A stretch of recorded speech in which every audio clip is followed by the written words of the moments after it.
Brenda Shad affirms her identity by celebrating her Native American heritage, with roots in the Choctaw and Cherokee nations. In fashion, she built a solid path and also gained global prominence over the course of her career. Her work reached the covers of major magazines, confirming her as an influential presence on the international circuit. What story can fit into a portrait? In Gertrude Three Finger Cheyenne, William E. Irwin, active between 1871 and 1935, finds an answer. From 1891 into the early 20th century, he turned his camera to the lives of Native peoples, recording rites, faces, and daily life with documentary intent, and giving this image a place of memory. In a 1926 photo, Bear Bull stares into the lens. A Siksika elder of the Blackfoot people in northern Canada, he wears a knot of braided hair on his forehead made with care. It is not an ornament. It signals the charge of guarding a sacred bundle, tied to the tradition of the medicine pipe, a responsibility that crosses generations and sustains his community's memory. For a long time, Long Wolf, an Oglala chief also called Shunkmanitu Hanska, stood on the margins of the historical record. His story returned to light in 1997, when press reports recovered his name. He died in 1892 in the cast of Buffalo Bill's Wild West show while on tour in London, a fact that put him back on the map of public memory. Around 1901, Fred E. Miller recorded the photograph Sisters, part of his effort to tell in images the lives of indigenous peoples in the United States. In the frame appear Whistler and Hits the One Who Rides the Gray Horse, portrayed on the Crow Reservation, also called Apsaluk, in an encounter that preserves memory and belonging.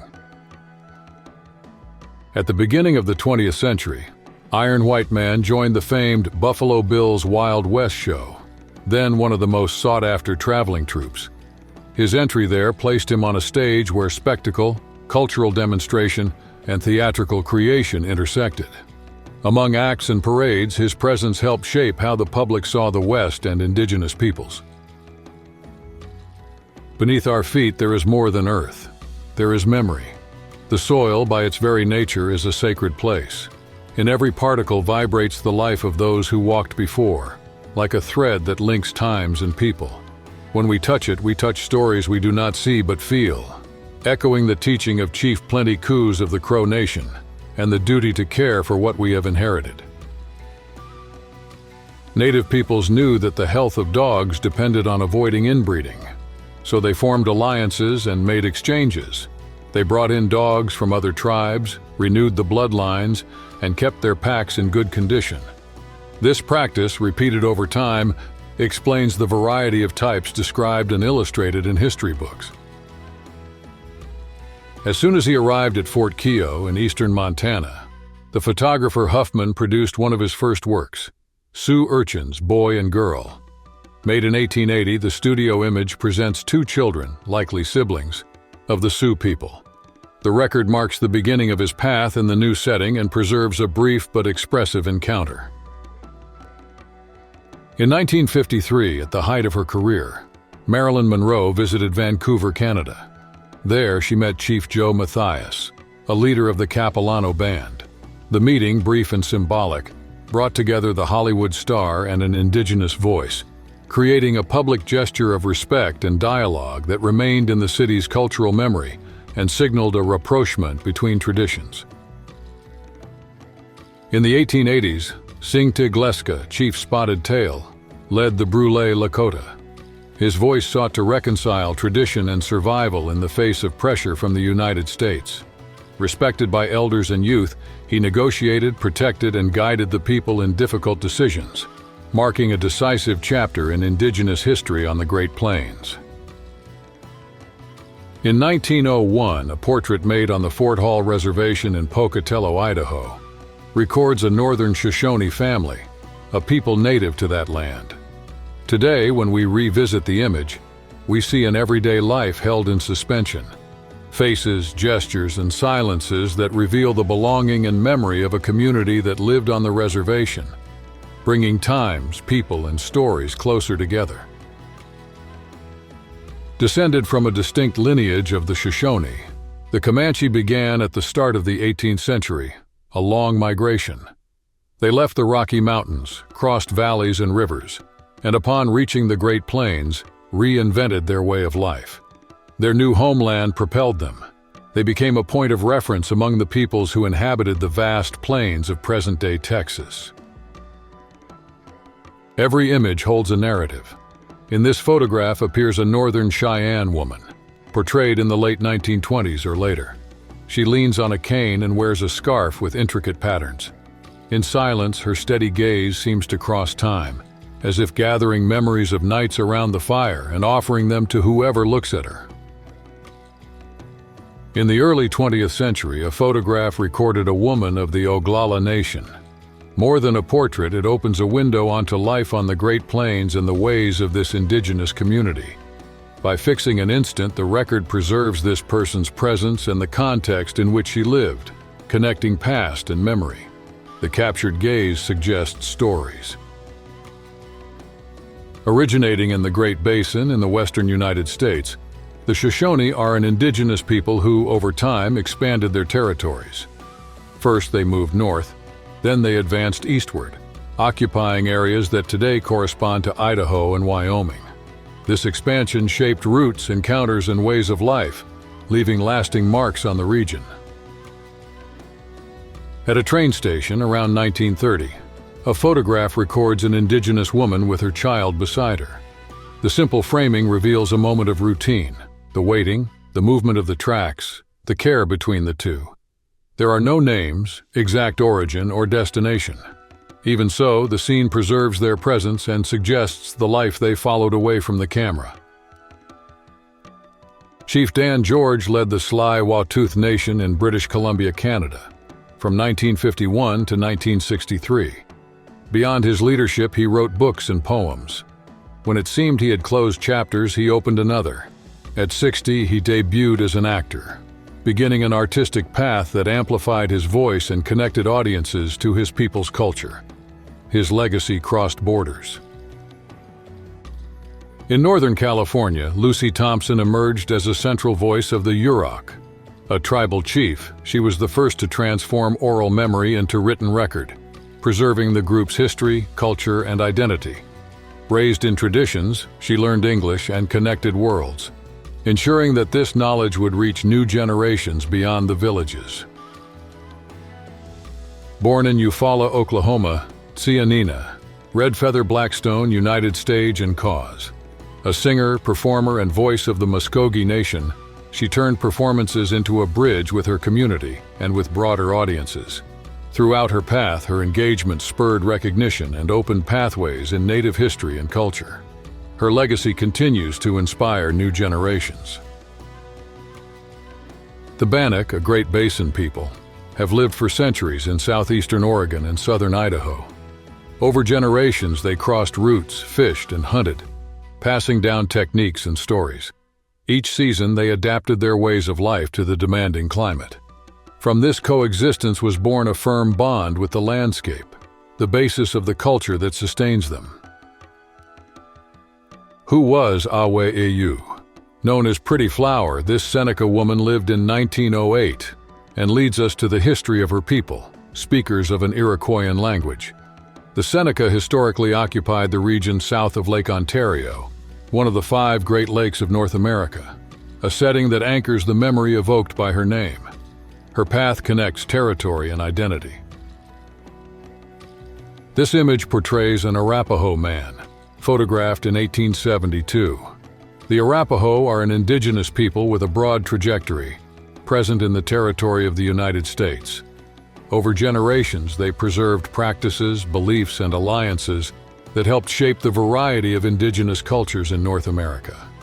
The image invites reflection on presence, displacement, and resistance. A suspended instant in 1908, Roland Reed captures the moose call. In the scene, an Ojibwe man rests in a canoe on a serene lake. Unhurriedly, he brings a hide or bark to his lips and blows. A sound emerges, crosses the water, and guides attention. The discreet gesture, repeated with precision, reveals an ancient dialogue between person, river, and echo. A rare record draws attention: the photograph of the Caddo Nation, taken in 1906. This people occupied areas that today belong to Oklahoma, Arkansas, Louisiana, and Texas. They lived mainly from agriculture and, in the face of strangers, kept reserve. The image captures an everyday life and a territory that intertwine in historical memory, and it invites a careful look. In 1870, a lodge rises in the center of a Shoshone village in Wyoming. It is not merely shelter. There, the chief lives, receives, and decides. Around it, life pulses in cycles of hunting, rituals, and councils. In the gatherings, paths, exchanges, and alliances are defined. This scene encapsulates a mode of organization that sustains the community and illuminates essential traits of Shoshone culture. Dated 1898, this photograph presents Hachasnacha, known as Little Chief, a member of the Arapaho people. The framing records more than a face. It reveals signs of belonging and ways of life. As we dwell on this gaze, we traverse the late 19th century and touch, albeit briefly, the collective memory of his community. Called Pima by Spanish explorers in the 17th century, they identify themselves as Acamelo Odom, the river people. They live in the Sonoran Desert and maintain ties with the ancient Hohokam culture. The image records members of this community, photographed by Carlo Gentile in 1870, and invites a close look at their trajectory. In the image, we see a young Sioux woman from the Rosebud Reservation in South Dakota. The portrait was taken by Jesse H. Bratley, a teacher who worked in indigenous schools between 1893 and 1903. By living among different peoples, he documented cultural practices and daily life during a period of profound change, leaving a rare archive for U.S. history. In 1898, at the Indian Congress of the Trans-Mississippi and International Exposition, in Omaha, Nebraska, dozens of indigenous representatives presented traditions and perspectives to the public. Among the Oglala Lakota documented was Ironhawk, Chitang Maza, whose presence and image symbolized the cultural strength of his people amid profound transformations in the United States. In Montana, in the United States, Chief Lewison led the Flathead.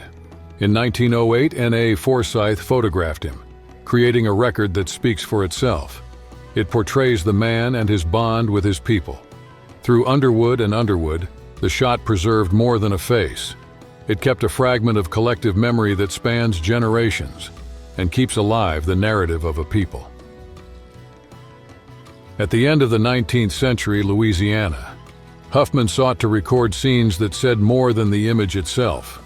He worked at a company dedicated to producing and distributing stereoscopic photographs, then capable of creating a remarkable sense of depth. In 1880, he made an emblematic portrait, Spotted Eagle, an indigenous leader of the Itazipcho Lakota, also called Sans Arc. In the interior of Arizona, a canyon preserves the memory of a people, Canyon de Chelly. There, a Navajo craftswoman guides strands of sheep's wool on the loom, turning them into rugs and blankets that carry forward through time. The scene is captured by Carl Moon, a photographer, painter, and writer, who in the early 20th century documented the lives and legacies of Native nations. In a portrait from the late 19th century, a young woman of the Ute people appears, inhabitants of the mountainous regions of the western United States, who preserve a language of nomadic origin. She wears a long, dark dress with fringes and embroidery that announce her belonging. The photograph is part of a collection dedicated to recording the life and culture of Native peoples in that period. In this historical portrait, two Oglala Lakota leaders pose alongside a U.S. officer. On the left, American Horse served as an interpreter and scout in the campaigns. On the right, Red Cloud led a war for the Powder River Territory. Between them appears Frank North, responsible for organizing and leading the Pawnee Scouts, indigenous allies of the Army. In the image is Bird Wildhog, known as Hedgehog, of the Cheyenne Nation. The portrait, taken in 1890 by Christian Barthelmess at Fort Keogh, Montana, brings more than a face. He was an Army scout and heir to a saga. His father led the Northern Cheyenne in the escape of 1879, a gesture that marked the struggle to maintain traditions under a time of intense pressure. In 1880, L.A. Huffman recorded in Montana, a member of the Crow people. The image captures the man in his traditional clothing and a firearm in his hands. Between plains and mountains, he embodies the group's adaptation to the territory. He hunts buffalo and elk with precision, a sign of skill and survival in a world that was changing fast. Quezcayo of the Cree Nation moved between Canada and the United States. Along the way, he came to be called Bob Small, perhaps a nickname linked to his ponytail haircut. In 1906, he headed to Butte, Montana. There, the photographer F.E. Piso recorded his image, inserting him into a series of portraits of the continent's native peoples from that period. On the banks of the Little Bighorn near Billings, a member of the Crow Nation adjusts his clothes and takes a deep breath before joining a gathering that brings together peoples of the Great Plains. Early 20th century. The Crow Indian Fair pulses as a bridge between generations. Dances, songs, and exchanges keep memories alive and reaffirm the collective strength of these communities. Kiatati belonged to the Laguna in the southwestern United States. Her name held the lineage of the clan, but records cite her as Loti or Lota Atsi, nicknames given by Spanish and American colonizers. In 1904, she lived in Laguna Pueblo, New Mexico. There, in this turning point setting, tradition and change crossed and shaped her identity. Mato-Whitkotko, also known as Mato-Whitko or Mato-Whitko, belonged to the Yanktonai tribe of the Dakota people. His name in the original language can mean brown bear, crazy bear, or foolish grizzly. In 1872, he was photographed by Alexander Gardner, a photographer renowned for documenting the Civil War and for recording native leaders in Montana. In the image captured by N.A. Forsyth, Indigenous people observe an automobile, a symbol of an era that arrived with European colonizers. The scene goes beyond the unusual. It marks the encounter between established traditions and a machine that would go on to reorganize movement, trades, and relationships, opening a frontier of changes in the everyday life of these communities. In 1891, John C. H. Grable captured a moment of Lakota daily life in the northern plains. In the image, tipis line up, conical tents erected with poles and covered with hides or canvas.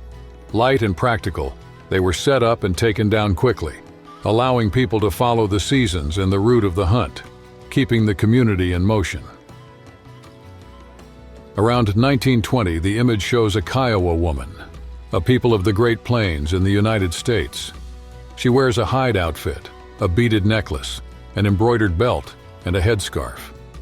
The elements speak to each other. They dress the body and narrate a shared origin. In them appear identity, collective memory, and the continuity of artistic making and craftsmanship. In the image appears Sitting Bull, a Lakota leader of the Hunkpapa lineage, a central figure in the resistance to U.S. policies in the Great Plains. The portrait, made around 1880, is by David Francis Berry, a photographer who, in the 19th century, recorded figures and settings of the American West, building a rare archive of that historical period. Montana, early 20th century. On the Crow Reservation, a craftsman bends over the frame of a hide tipi. Dressed in traditional attire, he mixes pigments of plants and minerals, sharpens brushes, and begins strokes that tell of ancient journeys. The gesture is everyday, yet it opens a window. A people who sustain their roots and transform memory into form, color, and use day after day. In 1870, a young Iroquois woman faced the lens and left a milestone. The record, made by Richard Throssell, an artist of Cree origin adopted by the Crow Nation, forms part of a project dedicated to documenting Native peoples. More than a portrait, the photo condenses the energy of a Great Lakes confederation and preserves signs of a history that continues to pulse. Garnet of the Oglala Lakota Nation, one of the 7 Sioux branches of the northern United States Plains, posed in 1877 for Charles Milton Bell, a photographer renowned for portraying Indigenous leaders. In the portrait, he appears with a feathered headdress, a beaded necklace, a fur coat, and also a sacred pipe, symbols of his heritage and his position in the community. On the plains of the central United States, Lusaku Rikalahaw of the Pawnee Nation carried in his name a moment of the day, sacred for its connection to the sun. In 1869, the Jackson brothers photographed him in Omaha, Nebraska. Their lenses sought to record not only native peoples, but also the landscapes that, at the time, sketched the advance of a transforming West. In 1889, a young Apache woman faces the lens of D.B. Chase, who travels the country documenting Indigenous peoples. In the Southwest, tension grows. The U.S. government advances over territories occupied for generations. As the portrait takes shape, her people are pressured to leave rights, ties to the land, and ways of living that sustained the community.